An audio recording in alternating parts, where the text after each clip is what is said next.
3.3이라든가 요즘에 이제 어플리케이션을 이용해서 유료로 못 받았던 것들 다시 돌려받기 때문에 광고를 하고 이용하시는 분들이 굉장히 많더라고요. 아, 저도 그거랑 해봤거든요. 저 영상 보시면 저 세금 몇 억 내잖아요. 저한테 황금 나온다고 해요. 소득세는 신고 납부 세목이라고 해가지고 우리가 신고와 과세관청에 무조건 오케이 해줘요. 그럼 이제 이슈가 뭐냐면 제척기간이 5년이거든요. 자, 그런 어플리케이션 자료도 없이 경비방 넣는 거거든요. 경비 넣고 세금이 좀 적거나 환급이 나왔어. 그럼 그분들은 수수료 받고 끝났죠. 근데 만약에 5년 뒤에 과세관청에서 너네 세금 신고 잘못됐어, 세금을 가지고 와 라고 했을 때 어플리케이션은 책임이 없어. 왜냐? 이 책임은 신고 납부 세목이기 때문에 우리가 신고한 사람이 잘못한 거야. 5년치가 세금 추징 나온다고 생각해보세요. 파산이죠. 그거 되게 위험한 거예요, 그거. 제가 좀 중요한 거를 말씀드릴게요. 이제 그 연말정산을 할 때 중소기업 취업자분들, 청년들의 대부분은 사실 중소기업 취업자잖아요. 돈 받을 때 월급 받을 때 세금 떼거든요. 거기에서 5년 동안 90%를 공제받을 수 있어요, 세금을. 근데 이제 이거는 가만히 있는다고 해주는 게 아니고요. 회사에 청구를 해야 돼. 저희 중소기업이니까 소득세 감면해주세요. 또 요새는 이런 거 있죠. 출산이나 이런 것 때문에 잠깐 경력이 단절됐어요. 퇴직한 이후 2년에서 15년 내에 동종업체에 취업하면 3년 동안 70%를 또 감면받을 수 있어요. 근데 이런 것들을 많이 못 챙기세요. 왜냐하면 중소기업에서 이걸 다 챙겨주는 경우도 현실적으로 어렵고, 근데 만약에 이걸 말하기 어렵다 그러면 경정청구라는 게 있어요. 그러니까 그 근로자분이 지금 회사에 말하기도 그렇고 나 과거에 있었는데 못 받았다 그러면 호급해서 5년 동안 못 받은 게 있으면 경정청구가 가능하다. 그런 분들은 연락 주시면 저희가 도와드릴 수 있고요. 만약에 맞벌이 부부의 경우에 수입이 양쪽이 높으면 카드를 쓰는 비용이나 이런 것들을 어느 쪽으로 몰아주는 게 그래서 일반적으로는 소득이 높은 사람이 세율이 높죠. 그럼 소득이 높은 사람 카드를 쓰는 게 맞다고 생각을 해요. 사업자는 그래요, 사업자는. 근데 근로자는 아니다. 오히려 역으로 생각해야 돼요. 아까 이유는 뭐냐면 신용카드 등 소득공제는 급여액의 25%죠. 1억의 25%랑 5천의 25%는 한도 자체가 다르잖아요. 남편이 돌 잡는다고 남편 카드 쓰는 게 아니고요. 저보다 우리 배우자가 소득이 낮으면 배우자 카드로 생활비를 다 쓰는 거예요. 근데 이제 여기서 인적공제도 다르지. 인적공제는 한도가 없기 때문에 부모님을 모시고 있다. 그거는 소득이 높은 분의 인적공제 대상자 들어가는 게 훨씬 유리하죠. 세율이 높으니까. 근데 신용카드나 의료비처럼 한도가 있는 것들은 허드 넘기가 소득이 낮은 사람이 좋다.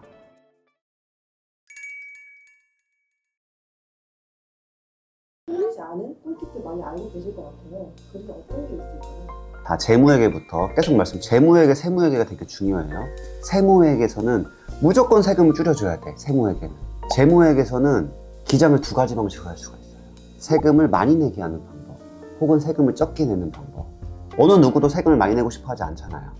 근데 지금처럼 경기가 안 좋을 땐 대출이 많이 필요하단 말이에요. 그러면 회사의 재무제표가 좋아 보여야겠죠. 회사가 재무제표 좋다는 거는 회사가 안정적인지, 활동성은 어떤지, 수익성은 어떤지 이런 지표들이 산정되거든요. 근데 여기서 수익성, 지표만 봤을 때는 수익이 많이 나야 되죠. 그럼 세금이 많이 나온단 말이에요. 그럼 또 이게 좋지 않잖아요. 그럼 수익성은 좋게 하면서 세무 조정으로 세금을 적게 내는 이런 게 좀 컨설팅이거든요. 그래서 일단은 제가 이 결산을 할 때는 꼭 대표님한테 여쭤봐요. 세금을 무조건 적게 내는 게 좋냐, 혹은 투자가 필요하신가요? 대출이 필요하신가요? 혹은 상장까지 생각하시는지. 그거에 따라 기장 처리가 좀 완전 달라진다고 보시면 돼요.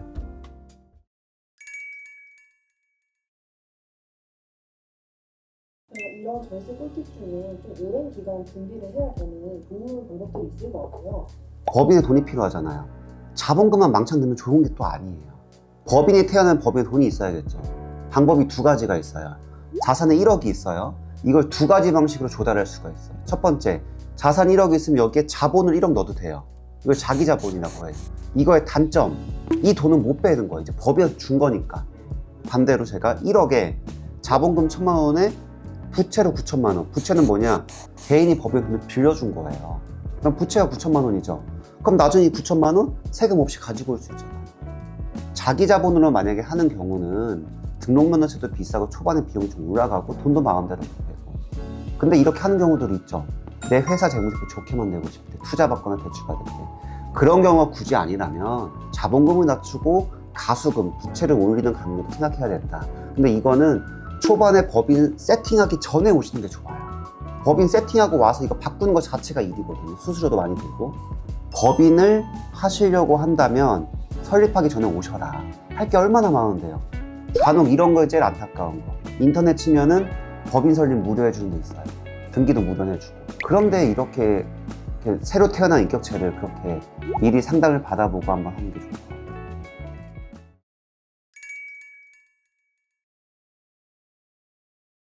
법인 세울 때 가장 중요한 거는 주주 구성이에요. 법인은 크게 두 가지 나누면 돼요. 운영진, 주인. 운영진의 대표랑 임직원 사내이사 두는 건 중요하지 않다. 이 회사의 주인인 주주를 두는 게 중요해요. 근데 이걸 왜 제가 강조해서 말씀드리냐면 나중에 우리 세금의 끝을 알아야 돼요. 법인의 세금의 끝은 뭐냐면 결론적으로는 소득세예요. 법인 중간에 폐업하면 청산소득세가 나올 거고 중간에 내가 사망을 하면은 그 법인의 가치에 대한 상속세가 나올 거거든요. 근데 내가 애초에 주주를 만약 자녀를 좀 넣었어요. 상속세가 자연스럽게 해결되잖아요. 그리고 만약에 중간에 이걸 알았다. 처음에 액면가 100만 원 시작했는데 회사가 커지니까 가치가 한 1000만 원이 됐어. 그 주식 어떻게 줘요? 증여세 나오겠죠. 무상으로 주면. 또 팔면 양도세가 나올 거고. 나중에 알면 힘들어지니까 우리 회사를 설립할 때는 물론 처음에 힘들겠지만 잘 될 거잖아요. 등기 내기 전에 오셔서 자본금부터 주주부터 세팅이 싹 들어가 주는 거예요.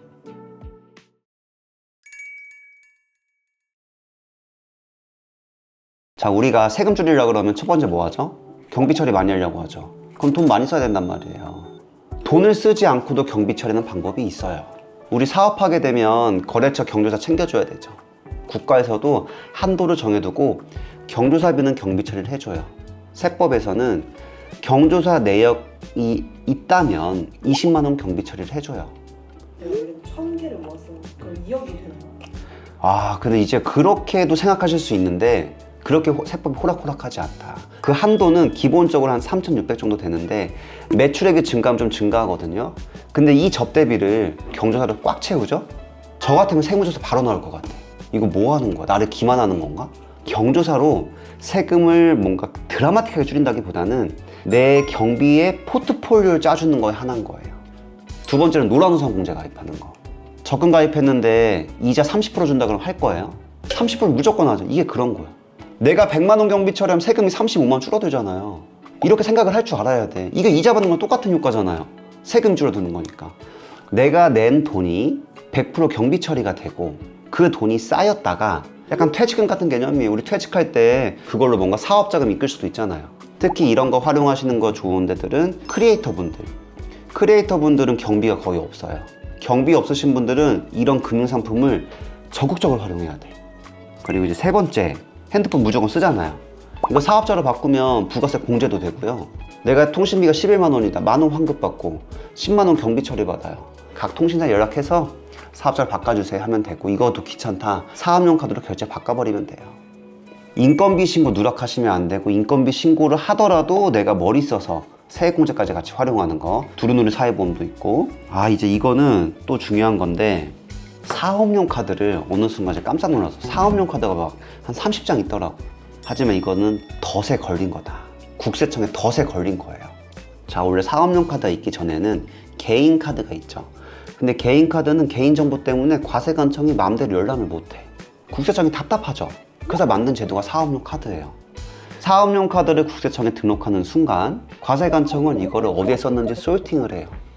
집 근처에서 많이 쓰고, 심야에 많이 쓰고, 주말에 많이 쓰고, 아이들 병원비, 아이들 학원비도 다 쓰네. 사업용 카드를 사적으로 쓰고 있다고 보여지는 거예요. 너네가 경비 어떻게 넣은 거 내가 다 볼게. 그래서 첫 번째 주의할 점은 사업과 관련된 것만 쓰는 거예요. 근데 이거는 컨설팅이 아니죠. 근데 그 뒤에 얘기는 사실 오프 더 레코드가 좀 많아가지고 이런 것도 궁금하시면은 상담을 오시는 게 좋아요. 두 번째는 근데 최소한 과세관청이 내 카드를 어떻게 쓰고 있는지 보는 경고문이 있거든요. 이거는 매년 체크를 해보셔야 돼. 적격증빙 수치 과소, 소득률 저조 안내문, 사업용 카드 사적 경비 과다. 무조건 등록하시면 국세청 덫에 빠지는 거예요. 그렇게 하지 마세요.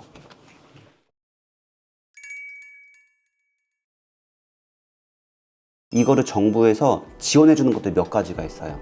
이 세 가지는 일단 기억하셔야 돼요. 자, 첫 번째, 두루누리 사회보험. 내가 일정 금액 이하, 일정 기준을 넘어가시는 분을 채용을 하면 4대 보험료 최대 90% 공제해줘요. 10만 원 낼 거를 만 원만 내도 괜찮겠죠. 90%는 국가가 지원해 주는 거니까. 그리고 두 번째는 세무사로서 뭘 도와줄 수 있냐면 세공제. 세금에서 청년이면 여기서 청년은 30세 미만인데 1,450만 원. 이상인 분들은 850만 원 세금에서 빼줘요. 이 세 가지만 활용하신다면 직원 채용에서 4대 보험료 부담하는 9.8%는 아무것도 아니죠. 숫자로 한번 얘기를 해볼게요. 200만 원으로 급여 설정을 했어요. 세금 20%를 가정해볼게요. 인건비 신고 안 하는 경우 대표님은 나가는 돈 없죠. 근데 세금 처리도 안 돼. 200만 원 곱하기 20% 하면 40만 원이 세금이 더 나오는 거예요. 그럼 자, 두 번째 3.3만 하는 경우 200만 원으로 20% 경비 처리하니까 40만 원 세금 줄죠. 더 큰 거 4대 보험 들어갔어요. 200만 원 기준으로. 사업주는 200만 원 세전급여를 책정을 하면 19만 원 정도를 부담해 줘야 돼요. 228만 원이라는 4대 보험을 부담해 줘야 돼. 대신에 장점, 세금이 줄죠. 200만 원 곱하기 12하면 2,400 곱하기 20%면 480만 원 세금이 줄어서 250만 원 일단 벌써 이득이 돼버렸어. 4대 보험을 내주더라도. 근데 여기 플러스 뭐가 있냐면 그 사람이 30세 미만이다. 1,450을 세금 낼 때 빼줘요. 여기에 플러스 두루누리 사회보험까지 이용하면 더 큰 효과가 있는 거고. 세금은 내년 5월에 있을 거지만 어차피 내야 되는 거 세금 못 피하잖아요. 이것까지 고려하면 인건비 신고 안 하는 거냐 3.3만 떼고 주는 거는 의미가 없어져. 4대분을 매달 부담해줘도 이게 더 유리한 거예요.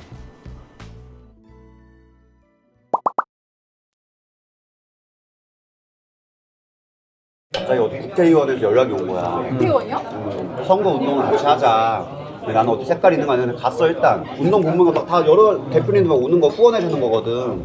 결론은 후원을 하라고 온 거야. 정치 자금 기부금은 10만 원 내도 10만 원 그대로 환급받거든. 네. 그러니까 손해 보는 건 아니야. 했는데 그중에 어떤 회장님이 내가 돈이 되게 많은 줄 알았나 봐. 근데 자기 차가 이제 마이 바으라고 막 어필하는 거야. 너가 너 거래처 좀 해줄게. 100개면 되겠어? 말하는 거야. 얼마나 솔깃하겠어. 그리고 다음 날에 약속 잡고 그 회장님을 뵈러 갔어. 의정부로 오래. 근데 의정부가 지금 뭔가 이상해. 그리고 무슨 자기 아들 아파트에 있다고 해서 그쪽 갔어. 가서 이제 마이바흐가 있긴 하더라고. 탔어. 전화를 엄청 하는 거야. 내 조카 있는데 내 세무사야. 옮겨. 막 골프장도 가. 골프장 기장계약 해준대. 약국도 기장계약 해준대. 가. 중요한 거 뭔가 이상하냐면 나는 계속 차에 있으래. 그러다가 이제 어떤 되게 유명한 트로트 가수가 있어. 근데 그분하고 갑자기 밥을 먹재. 근데 그 하루에 있던 일이야. 그 두 분하고 나하고 있는데 갑자기 고깃집 사장님을 불러 다들 합석을 했어. 이렇게 근데 그러면서 뭔가 이제 내기를 하는 거야. 내기 좀 비싸게 뭐 하는 그런 느낌이 있었어. 아, 뭔가 이상하다 이렇게 하다가 집에 가는데 부모님 선물 하나 해드려라. 본인이 그 요거야. 건설사 회장님인데 또 중국 한의사야. 너 이거 보약 같은 거 하나 해줘라. 아니 거래처 100개 해준다 그러는데 보약 살 수도 있잖아. 한의원 정도 가면 해볼 수도 있잖아. 근데 다음날 공진날 받으러 오라는데 거기 아파트로 오래. 약간 이상한 거지? 그때 느낌이 쎄했지. 그래가지고 내가 이거를 어른한테 이제 내 자문을 구했어. 그래서 내가 머리를 쓰게 뭐냐면은 저희 살려고 저희 어머니한테 말씀드렸는데 저희 삼촌 사실 검사다. 근데 그 얘기 듣고 삼촌하고 통화해보고 싶다고 하다. 갑자기 그 회장이 전화를 끊어버리는 거야. 그 뒤에 다시 전화가 와가지고 뭐 하라 그럼 뭐야 한번 화를 내. 이런 해프닝이 있었어. 그만큼 개업시장이 차가워. 우리가 지금 들었을 때는 의정부까지 가가지고 가는 것도 이상하잖아요. 근데 그게 왜 그러냐면 배고프면 그 사람이 이성을 잃어요. 맞아요. 또 헛먹 보이고. 그러면